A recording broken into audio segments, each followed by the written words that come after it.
unahin po muna natin itong casualty dito nga po sa patuloy po no na pag-uulan sa ilang mga barangay diyan nga po sa Palawan, kung saan meron daw pong isang van na tinangay po ng river at 3 na po ang kumpirmadong patay. Meron pa po bang iba na kabilang po sa mga casualty dito po sa van na ito?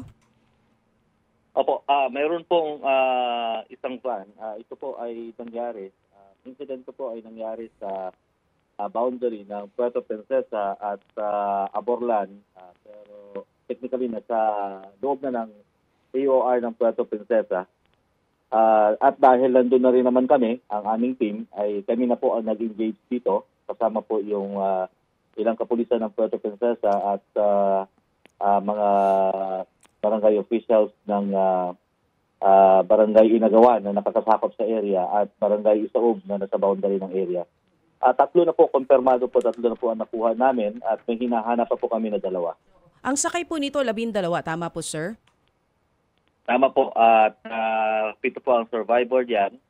Na-rescue po sila ng mga barangay officials at volunteers na nandun sa area noong gabi rin. At yung hinahanap namin na 5 ay